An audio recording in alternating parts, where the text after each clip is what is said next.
Chaque jour, Charles et Carole vous présentent la leçon de l'école du sabbat.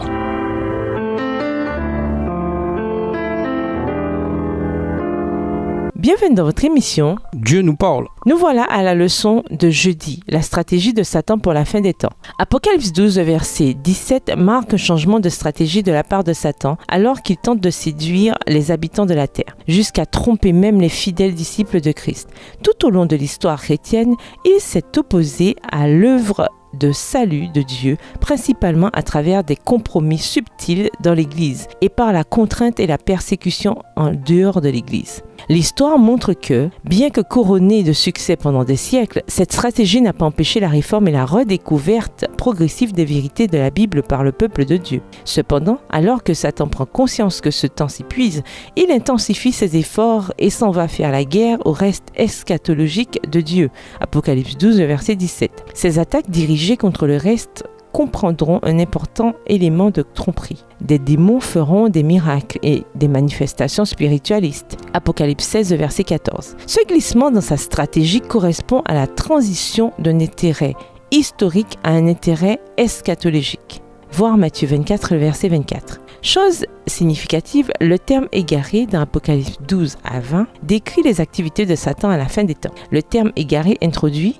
Apocalypse 12, verset 9 et conclut Apocalypse 20, les versets 7 à 10, la description des activités eschatologiques de Satan dans l'Apocalypse. Lisons 2 Thessaloniciens 2, les versets 8 à 12, Apocalypse 13, les versets 13 et 14 et Apocalypse 19, verset 20. Quelle est la nature des supercheries de Satan à la fin des temps? 2 Thessaloniciens 2, les versets 8 à 12, pour qu'alors paraisse l'homme de la révolte. Le Seigneur Jésus le fera périr par le souffle de sa bouche et le réduira à l'impuissance au moment même de sa venue. L'apparition de cet homme se fera grâce à la puissance de Satan, avec toutes sortes d'actes extraordinaires, de miracles et de prodiges trompeurs.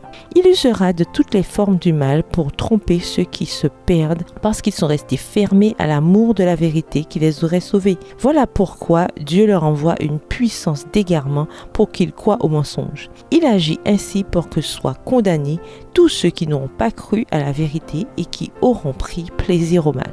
Apocalypse 13, versets 13 et 14. Elle accomplissait des signes miraculeux, faisant tomber le feu du ciel sur la terre à la vue de tout le monde, par les signes miraculeux qui lui fut donné d'accomplir au service de la première bête. Elle égarait tous les habitants de la terre. Elle leur demandait de faire une image de la bête qui avait été frappée de l'épée et qui était de nouveau vivante. Apocalypse 19, le verset 20. La bête fut capturée et avec elle le faux prophète qui avait accompli des signes miraculeux pour le compte de la bête. Par ces miracles, il avait trompé les hommes qui portaient la marque de la bête et qui avaient adoré son image. Ils furent tous deux jetés vifs dans les temps ardents de feu et de soufre. Les chapitres 12 à 20 du livre d'Apocalypse décrit Satan s'efforçant de gagner la loyauté du monde. Il emploie en retour une puissance politico-religieuse ainsi que des puissances politiques pour accomplir son œuvre. La Rome païenne, dans le reste du livre, les membres de cette triade satanique, paganisme, spiritisme, tels qu'ils sont symbolisés par le dragon, le catholicisme romain, symbolisé par la bête qui monte de la mer, et le protestantisme apostat, symbolisé par la bête qui monte de la terre, ou pareil à un agneau, sont unis de manière indissociable pour s'opposer aux activités de Dieu dans le monde.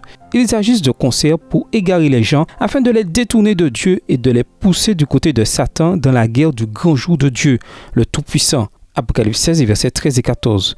De la même manière, ces faux systèmes seront tous détruits lors du retour de Jésus. Apocalypse 9, verset 20. Tandis que le dragon qui symbolise le diable qui a agi à travers ses puissances terrestres, Apocalypse 12, verset 9, sera détruit à la fin des 1000 ans. Apocalypse 20, verset 10. Apocalypse montre que cette tromperie des temps de la fin sera si grande que la majorité des gens seront amenés à choisir la voie de la destruction. Matthieu 7, verset 13.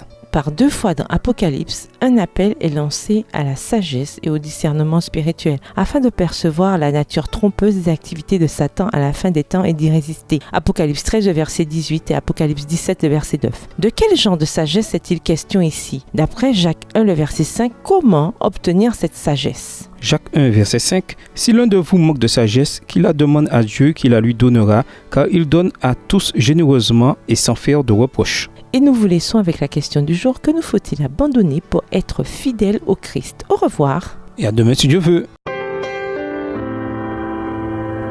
Dieu nous parle. Chaque jour, Charles et Carole vous présentent la leçon de l'école du sabbat.